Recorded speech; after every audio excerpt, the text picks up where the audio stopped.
സുഗമാദേവി സീരിയലിൻ്റെ പുതിയൊരു എപ്പിസോഡിൻ്റെ promo review വിശേഷങ്ങളിലേക്ക് എല്ലാവർക്കും സ്വാഗതം. എന്തായാലും കെവിൻ്റെയും ഇസബല്ലയുടെയും എല്ലാ പ്ലാനുകളും പൊളിക്കുന്ന എപ്പിസോഡാണ് ഇന്ന് വരാൻ പോകുന്നത്. നമ്മളുടെ പ്രഭാവതി ആണെങ്കിൽ ഋഷി ജീവിച്ചിരിക്കേണ്ടെന്നുള്ള ആ ഒരു സത്യം മനസ്സിലാക്കുകയാണ്. എന്തായാലും ദേവിക നന്ദനെതിരെ കംപ്ലൈൻറ്റ് ചെയ്തതിന് ശേഷം DYSP ആണെങ്കിൽ നന്ദനോട് കുറച്ച് ദിവസത്തേക്ക് ഇവിടുന്ന് മാറി നിൽക്ക്, നന്ദൻ തിരികെ വരുമ്പോഴേക്കും ഈ പ്രശ്നങ്ങളെല്ലാം ഞാൻ സോൾവ് ചെയ്യാമെന്ന് പറയുന്നുണ്ട്.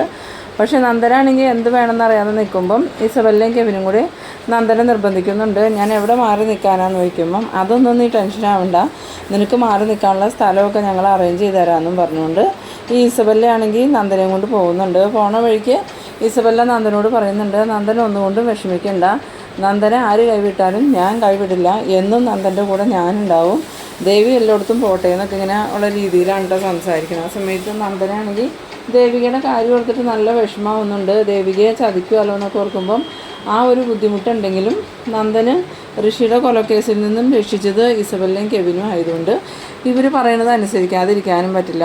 അങ്ങനെ നന്ദൻ ഇസബല്ലയുടെ ഒപ്പം പോകുന്നുണ്ട്. പിന്നീട് നമ്മളുടെ ദേവികയാണെങ്കിൽ വീണ്ടും പ്രഭാവതിയോട് പറയുന്നുണ്ട്, അമ്മേ എനിക്ക് നന്ദനെ കണ്ടുപിടിച്ചേ പറ്റൂ, നന്ദു എവിടെയാണെന്ന് അറിയാമെങ്കിൽ അമ്മ പറഞ്ഞതാ. ആ സമയത്ത് പ്രഭാവതി പറയുന്നുണ്ട്, ഞാൻ മോളോട് പറഞ്ഞില്ലേ എനിക്ക് അറിയില്ല മോളേന്ന്. അന്നേരം ദേവിക പറയുന്നുണ്ട്, അമ്മയ്ക്ക് എല്ലാം അറിയാം, നന്ദുവും അമ്മയും ചേർന്ന് എന്തൊക്കെയോ കാര്യങ്ങൾ എന്നിൽ നിന്നും മറച്ചു വയ്ക്കുന്നുണ്ട്, എനിക്കതെല്ലാം കണ്ടെത്തണം, എന്തായാലും ആ ഫയൽ എനിക്ക് തിരികെ കിട്ടിയേ പറ്റൂ, അതിന് ഞാൻ ഏതറ്റം വരെ വേണമെങ്കിലും പോകുമെന്നും പറഞ്ഞ് ഈ പ്രഭാവതിയോട് ദേഷ്യപ്പെടുന്നുണ്ട്. പിന്നീട് സിദ്ധാർത്ഥൻ വരുമ്പോൾ സിദ്ധാർത്ഥനോട് ദേവിക പറയുന്നുണ്ട്, അച്ഛാ നന്ദുവിനെ കാണാനില്ല. അന്നേരം സിദ്ധാർത്ഥൻ ചോദിക്കുന്നുണ്ട്, നന്ദൻ എവിടെ പോയതാണെന്ന് ചോദിക്കുമ്പം എനിക്കറിയില്ല, എന്നോട് പറഞ്ഞിട്ടില്ല, ഞാൻ വിളിച്ചിട്ടാണെങ്കിൽ ഫോൺ എടുത്തിട്ടില്ല, എന്തായാലും ഞാൻ പോലീസിൽ കംപ്ലയിൻറ്റ് ചെയ്തു എന്ന് അറിഞ്ഞിട്ട് ഇവിടുന്ന് മാറി നിൽക്കണേ ആയിരിക്കും, എന്തായാലും എനിക്കിതങ്ങനെ വിട്ട് കളയാൻ പറ്റില്ല, എനിക്ക് ആ ഫയൽ കിട്ടിയേ പറ്റൂ. അങ്ങനെ സിദ്ധാർത്ഥൻ വന്നിട്ടും പ്രഭാവതിയോട് ചോദിക്കുന്നുണ്ട്, താൻ സത്യം പറ, അല്ലെങ്കിൽ പ്രശ്നങ്ങൾ രൂക്ഷമാകും, കാര്യം നമ്മളുടെ കയ്യിൽ നിന്നൊന്നും വരില്ല, നന്ദനിപ്പോൾ എവിടെയുള്ളത്. അന്നേരം പ്രഭാവതി പറയുന്നുണ്ട്, എനിക്കറിയില്ല സിദ്ധു, അവനിവിടുന്ന് പോയത് മാത്രമേ അറിയുള്ളൂ, അവൻ എവിടെയുള്ളതെന്നൊന്നും എനിക്കറിയില്ല, തന്നോട് പറയാണ്ട് അവൻ എങ്ങും പോകാറില്ലല്ലോ, എന്തായാലും താനത് മറച്ചു വയ്ക്കുന്നത് നല്ലതിനല്ല കേട്ടോ,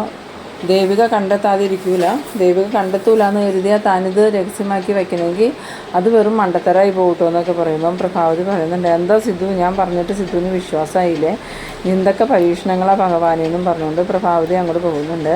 പിന്നീട് പ്രഭാവതി ആണെങ്കിൽ ആകെ ഇങ്ങനെ വിഷമിച്ച് നിന്നിട്ട് എന്നൊന്ന് അമ്പലത്തിൽ പോയി പ്രാർത്ഥിച്ചിട്ട് വരാം, മനസ്സിനൊരു സമാധാനം ഇല്ലല്ലോ എന്നും പറഞ്ഞുകൊണ്ട് അമ്പലത്തിലേക്ക് പോകുന്നുണ്ട്. ഇതേ സമയം നമ്മളുടെ ശാരികയാണെങ്കിൽ ആകെ ദേഷ്യത്തിൽ തന്നെയാണ്. ഈ രാധിക ശാരികയുടെ പുറകെ നടന്ന് ഓരോന്ന് ചോദിക്കുമ്പം ശാരികയ്ക്ക് അത് ഒട്ടും ഇഷ്ടമാവണില്ല.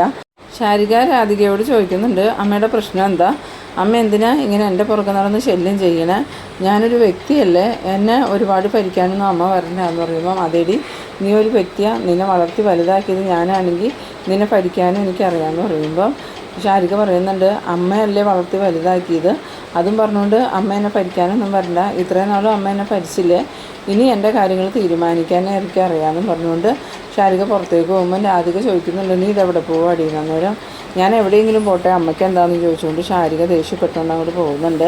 പിന്നീട് കാണിക്കുന്നത് നമ്മളുടെ ഭാർഗവി ഇങ്ങനെ ഇറത്തി നിൽക്കുന്ന സമയത്ത് ഈ ശാരിക വരുന്ന കാണുന്നുണ്ട്. ശാരികയെ കണ്ടതും ഭാർഗവിക്കാണെങ്കിൽ ഒട്ടും ഇഷ്ടമാവണില്ല, ഇവളിപ്പോൾ എന്തിനാ ഇങ്ങോട്ട് വരണേ മൂദേവി എന്നൊക്കെ പറഞ്ഞിങ്ങനെ മനസ്സിൽ വിചാരിച്ചുകൊണ്ട് ഭാർഗവി എഴുന്നേറ്റ് വരുമ്പോഴേക്കും ശാരിക ചെന്നിട്ട് ഗൗരി ചേച്ചി ഇല്ലേന്ന് ചോദിക്കുന്നു. അന്നേരം ഗൗരി ചേച്ചിയോ, ഏത് ഗൗരി ചേച്ചിയാന്ന് ചോദിക്കുമ്പം ഗൗരി ചേച്ചീനെ ഭാർഗവി ആൻറ്റിക്ക് അറിയില്ലേ, ഭാർഗവി ആൻറ്റിയുടെ മരുമോള് ഗൗരി ചേച്ചി എന്ന് പറയുമ്പം എൻ്റെ മരുമകളെ അന്വേഷിച്ച് നീ എന്തിനാടി വന്നേന്ന് ചോദിക്കണം. അന്നേരം അതെന്താ ആൻറ്റി, മരുമോളെ ആരെയും കാണാൻ പാടില്ല എന്നൊരു നിയമമുണ്ടോ എന്ന് ചോദിക്കുമ്പോൾ നീ എന്താ എൻ്റെ വീട്ടിൽ വന്ന് എന്നെ പേടിപ്പിക്കുകയാണോ എന്ന് ചോദിക്കുന്നു. അന്നേരം ശാരിക പറയുന്നുണ്ട്, ഞാൻ ആരെയും പേടിപ്പിക്കാനൊന്നും വന്നതല്ല, ഞാൻ ആരെയും പേടിപ്പിക്കണോ ഇല്ല, ഗൗരി ചേച്ചി എവിടെയാണെന്നല്ലേ ചോദിച്ചോളൂ, അതിന് ആൻറ്റിക്ക് മര്യാദക്ക് മറുപടി പറയാൻ പാടില്ലേ, ആൻറ്റി എന്തിനാ ഇങ്ങനെയൊക്കെ സംസാരിക്കുന്നത്. അന്നേരം ഭാർഗവി പറയുന്നുണ്ട്, എനിക്കിപ്പോൾ നിന്നോട് ഇങ്ങനെയൊക്കെ സംസാരിക്കാനേ സൗകര്യമുള്ളൂ, നിനക്കെന്താടി പ്രശ്നം, നിനക്ക് എന്ത് പ്രശ്നം ഉണ്ടായാലും എനിക്ക് കുഴപ്പമില്ല എന്ന് പറഞ്ഞു. അങ്ങനെ ഇവരുടെ സംസാരം കേട്ട് ഗൗരി അങ്ങോട്ട് വരുന്നുണ്ട്.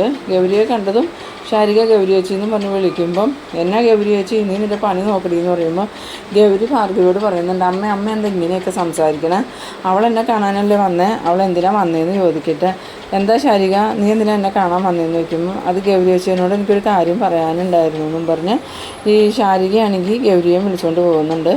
പിന്നീട് കാണിക്കുന്നത് പ്രഭാവതിയാണ്. പ്രഭാവതി ഇങ്ങനെ അമ്പലത്തിൽ വന്ന് പ്രാർത്ഥിച്ചുകൊണ്ട് നിൽക്കുന്നുണ്ട്. എല്ലാ പ്രശ്നങ്ങളും തീരണേ, ദേവികയ്ക്ക് നല്ല ബുദ്ധി കൊടുക്കണേ, ഒരു പ്രശ്നമില്ലാതെ സമാധാനമായിട്ട് ഞങ്ങൾക്ക് ജീവിക്കാൻ പറ്റണമെന്നൊക്കെ ഇങ്ങനെ ഒന്ന് പ്രാർത്ഥിച്ചുകൊണ്ടിരിക്കുന്ന സമയത്ത് അങ്ങോട്ടേക്ക് അരുന്ധതി വരുന്നുണ്ട്. അരുന്ധതി ആണെങ്കിൽ പ്രഭാവതിയെ കണ്ടത് അരുന്ധതിക്ക് ഭയങ്കര വിഷമമാവുന്നുണ്ട്. പ്രഭാവതി ഈ ഋഷിയെ നന്ദം കൊന്നെന്ന് വിചാരിച്ച് തന്നെ ഇരിക്കുന്നത് കൊണ്ട് അരുന്ധതി പ്രഭാവതിയോട് സത്യങ്ങളൊക്കെ തുറന്ന് പറഞ്ഞാലോ എന്നിങ്ങനെ മനസ്സിൽ ചിന്തിക്കുന്നുണ്ട്. പിന്നീട് വിചാരിക്കുന്നുണ്ട്, വേണ്ട, അങ്ങനെ തുറന്ന് പറഞ്ഞാൽ അത് ഋഷിക്ക് പ്രശ്നമാവുമല്ലോ, എന്തായാലും ഇവർ സത്യങ്ങൾ അറിയുമ്പോൾ അറിയട്ടെ, തൽക്കാലം ഞാനായിട്ടൊന്നും പറയണ്ട. ഇനിയിപ്പോൾ ഞാൻ ഋഷി ജീവിച്ചിരിക്കുന്നുണ്ടെന്നെങ്ങാനും ഇവരോട് പറഞ്ഞാൽ ആ കെവിനും ആൾക്കാരും ചേർന്ന് ഋഷിയെ അപകടപ്പെടുത്തിക്കലോ എന്നൊക്കെ ഇങ്ങനെ മനസ്സിൽ വിചാരിച്ച് ഈ അരുന്ധതി അവിടെ നിന്ന് പ്രാർത്ഥിക്കുമ്പോഴാണ് വേഗം തന്നെ അരുന്ധതിക്ക് തല ഇറങ്ങണ പോലെ തോന്നുന്നുണ്ട്. ഇതേസമയം പ്രഭാവതി തിരിഞ്ഞതും അരുന്ധതി ബോധം കെട്ട് വീഴാൻ പോണെയാണ് കാണുന്നത്. പെട്ടെന്ന് തന്നെ പ്രഭാവതി അരുന്ധതിയെ താങ്ങി നിർത്തുന്നുണ്ട്. എന്നിട്ട് എന്താ അരുന്ധതി, എന്ത് പറ്റിയെന്നൊക്കെ ചോദിക്കുമ്പോൾ ഒന്നുമില്ലയെന്നും പറഞ്ഞ് ഈ അരുന്ധതി ആണെങ്കിൽ അവശതയായിട്ട് കുഴഞ്ഞു വീഴാണ്. പെട്ടെന്ന് തന്നെ പ്രഭാവതി താങ്ങിയെടുത്ത് വെള്ളമൊക്കെ മുഖത്തൊഴിച്ച് ബോധം തെളിയുമ്പോൾ കുറച്ച് വെള്ളമൊക്കെ കുടിക്കാൻ കൊടുക്കുന്നുണ്ട്. എന്നിട്ട് എന്ത് പറ്റി അരുന്ധതി എന്ന് ചോദിക്കുമ്പോൾ ഒന്നുമില്ല പ്രഭാവതി, എന്നെ ഒന്ന് വീട്ടിലേക്ക് ആക്കിയാൽ മതി എന്ന് പറഞ്ഞു. അങ്ങനെ പ്രഭാവതി ആണെങ്കിൽ അരുന്ധതിനെ കാറിൽ കയറ്റി അരുന്ധതിയുടെ വീട്ടിലോട്ട് ചെല്ലുന്നുണ്ട്. ഇതേസമയം നമ്മളുടെ ഋഷിയാണെങ്കിൽ മേളിലത്തെ ബെഡ്റൂമിൽ കിടന്ന് നല്ല ഉറക്കമാണ്. ഈ സമയത്താണ് അരുന്ധതിയുടെ കാർ അങ്ങോട്ട് വരുന്നത്. കാറിൻ്റെ ഒച്ച കേൾക്കുന്നുണ്ടെങ്കിലും ഋഷി എഴുന്നേറ്റ് താഴേക്ക് വരുന്നൊന്നുമില്ല. അതേസമയം പ്രഭാവതി കാറിൽ നിന്ന് ഇറങ്ങിയിട്ട് വീടിൻ്റെ ഫ്രണ്ടിൽ വന്നിട്ട് ഇവിടെ ആരും ഇല്ല എന്നൊക്കെ ഇങ്ങനെ മനസ്സിൽ ഓർത്തുകൊണ്ട് ബെല്ലടിക്കുന്നുണ്ട്. ബെല്ലടിക്കുന്ന സൗണ്ട് കേൾക്കുമ്പോഴും ഋഷി ഉറക്കമായതുകൊണ്ട് അറിയണില്ല. പല പ്രാവശ്യം ബെല്ലടിച്ച് കഴിയുമ്പോൾ ഋഷി ഒച്ച കേൾക്കുന്നുണ്ട്. ഇതാരായിരിക്കും ഈ നേരത്ത് ബെല്ലടിക്കണേ, അമ്മ താഴെ ഇല്ലേ എന്നൊക്കെ ഇങ്ങനെ മനസ്സിലോർത്തുകൊണ്ട് ഋഷിയാണെങ്കിൽ താഴേക്ക് ഇറങ്ങി വന്ന് ഡോറ് തുറക്കുന്നുണ്ട്. ഡോറ് തുറന്നതും പ്രഭാവതിയാണ് കാണുന്നത്. പക്ഷേ പ്രഭാവതിയാണെങ്കിൽ ഈ ഋഷിയുടെ പ്രേതം ഇതെന്ന് വിചാരിച്ച് ഒന്നങ്ങോട്ട് പായിക്കുന്നുണ്ട്. പിന്നീട് പ്രഭാവതി സൂക്ഷിച്ച് നോക്കുമ്പോൾ പ്രഭാവതിക്ക് മനസ്സിലാവുന്നുണ്ട് അത് ഋഷിയുടെ പ്രേതമൊന്നും അല്ലാന്ന്. അങ്ങനെ ഋഷിയോട് ചോദിക്കുന്നുണ്ട്, നീ എന്താ ഇവിടെ എന്ന് ചോദിക്കുമ്പോൾ എന്താ എൻ്റെ വീട്ടിൽ എനിക്ക് നിൽക്കാൻ പാടില്ലേ എന്ന് ചോദിക്കുന്നു. അപ്പോഴാണ് പ്രഭാവതിക്ക് മനസ്സിലാവുന്നത് എല്ലാവരും കൂടി നന്ദനെയും പ്രഭാവതിയെയും ചതിച്ചുകൊണ്ടിരിക്കുക എന്നുള്ള വിവരം. ഇതേസമയം ഈ ഋഷിയാണെങ്കിൽ നിങ്ങളെന്താ ഇവിടെ എന്ന് ചോദിക്കുമ്പോൾ അത് അരുന്ധതിക്ക് സുഖമില്ലാണ്ടായിട്ട് ഞാൻ അവളെ കൊണ്ടുവിടാൻ വന്നതെന്ന് പറയുന്നു. അന്നേരം അമ്മയ്ക്ക് എന്ത് പറ്റിയെന്ന് ചോദിച്ചുകൊണ്ട് ഋഷി വെളിയിലോട്ട് ഇറങ്ങി വരുന്നുണ്ട്. അങ്ങനെ അരുന്ധതിയെ താങ്ങി പ്രഭാവതിയും ഋഷിയും കൂടി അകത്തേക്ക് കയറി കഴിയുമ്പം ഈ പ്രഭാവതി ചോദിക്കുന്നുണ്ട്, അപ്പോൾ നീ മരിച്ചു എന്നാണല്ലോ എല്ലാവരും പറഞ്ഞേ, പിന്നെ എങ്ങനെയാണ് നീ ഇവിടെ വന്നതെന്ന് ചോദിക്കുമ്പോൾ അതോ പ്രൊഫസർ പ്രഭാവതി അങ്ങനെ വിശ്വസിച്ചിരിക്കുമല്ലായിരുന്നു, എന്തായാലും സമൂഹത്തിൻ്റെ മുന്നിൽ ഞാനിപ്പോഴും മരിച്ച ആൾ തന്നെയാണ്, ഞാൻ ജീവനോടെ ഇല്ലയെന്ന് പറയുമ്പം ഈ പ്രഭാവതി പറയുന്നുണ്ട്, നീ ഞങ്ങളെയൊക്കെ ചതിക്കുമായിരുന്നില്ലടാ, നീ മരിച്ചെന്നും പറഞ്ഞാൽ ആ കെവിനും ഇസബെല്ലയും കൂടി എന്നെയും നന്ദനെയും ബ്ലാക്ക് മെയിൽ ചെയ്തുകൊണ്ടിരിക്കുമായിരുന്നു എന്ന് പറയുമ്പോൾ അവരൊക്കെ എൻ്റെ ആളുകളാണ്. പ്രൊഫസർ പ്രഭാവതി എന്താ വിചാരിച്ചത്, ഞാൻ മരിച്ചു എന്നാണോ? നിങ്ങളെ അമ്മേനെയും മോനെയും ഞാൻ ഒരിക്കലും വെറുതെ വിടാൻ പോകുന്നില്ല, എന്തായാലും ചന്ദ്രോത്ത് തറവാട് നശിപ്പിച്ചിട്ടേ ഞാൻ അടങ്ങുള്ളൂ. ആ സമയത്ത് അരുന്ധതിയാണെങ്കിൽ ഇങ്ങനെ വയ്യാതിരിക്കണോണ്ട് തന്നെ ഒന്നും മിണ്ടണില്ല. പിന്നീട് പറയുന്നുണ്ട്, മതി ഋഷി, ഇനി പ്രഭാവതി ഒന്നും പറയണ്ട, എന്തായാലും കാര്യങ്ങളൊക്കെ ഇതുവരെ ആയില്ലേ, വന്നു, ഇനി ഇതിവിടെ വെച്ച് നിർത്താമെന്ന് പറയുമ്പോൾ ഇല്ല അമ്മ എന്ത് പറഞ്ഞാലും ഇവരെ ഞാൻ വെറുതെ വിടൂല. ആ സമയത്ത് പ്രഭാവതി പറയുന്നുണ്ട്, എനിക്കിനി ഞങ്ങളെ ഒരു ചുക്കും ചെയ്യാൻ പറ്റില്ല, അപ്പോൾ ആ കെവിനും ഇസബല്ലയൊക്കെ നിൻ്റെ ആളുകളായിരുന്നില്ലേടാ എന്ന് ചോദിക്കുമ്പോൾ കെവിനും ഇസബല്ലയെ മാത്രമല്ല DYSPയും എൻ്റെ ആൾ തന്നെയാണ്. അത് കേട്ടതും പ്രഭാവതിയാണെങ്കിൽ ഇത് ഞാനിപ്പോൾ തന്നെ നിർത്തി തരാം, എന്തായാലും ഇനി എൻ്റെ മോനെ എന്നെ പറ്റിക്കാൻ ഞാൻ ആരെയും അനുവദിക്കില്ല, ഇതിൻ്റെ പേരിൽ ദേവികയ്ക്ക് പ്രശ്നങ്ങളും ഉണ്ടാവാൻ പാടില്ല എന്ന് പറഞ്ഞ് പ്രഭാവതിയാണെങ്കിൽ പോകാനൊരുങ്ങുന്ന നേരത്ത് ഋഷി ചോദിക്കുന്നുണ്ട്, പ്രൊഫസർ പ്രഭാവതി അങ്ങനെ അങ്ങോട്ട് പോയാലോ, എന്തായാലും ഇവിടെ വന്ന് എന്നെ കണ്ടതല്ലേ, ഇനി നിങ്ങൾ പോകണോ വേണ്ടത് ഞാൻ തീരുമാനിക്കുന്നത്. അങ്ങനെ ഈ ഋഷിയാണെങ്കിൽ പ്രഭാവതിയെ പോകാൻ അനുവദിക്കണില്ല. ആ സമയത്ത് പ്രഭാവതി പറയുന്നുണ്ട്, ഋഷി മര്യാദക്ക് മാറി നിൽക്ക്, അതാ നിനക്ക് നല്ലത്, ഇല്ലെങ്കിൽ എൻ്റെ കൈയുടെ ചൂട് നീ അറിയുമെന്ന് പറയുമ്പം അങ്ങനെ കൈയുടെ ചൂട് അറിഞ്ഞിട്ടൊന്നും കാര്യമില്ല, നിങ്ങളെ ഞാനിവിടുന്ന് വിടുന്ന പ്രശ്നമില്ല എന്നും പറഞ്ഞ് ഋഷിയാണെങ്കിൽ വാതിലടച്ച് പൂട്ടുന്നുണ്ട്. ആ സമയം അരുന്ധതി പറയുന്നുണ്ട്, ഋഷി മോനെ വേണ്ട, അവരെ വിട്ടേരെ.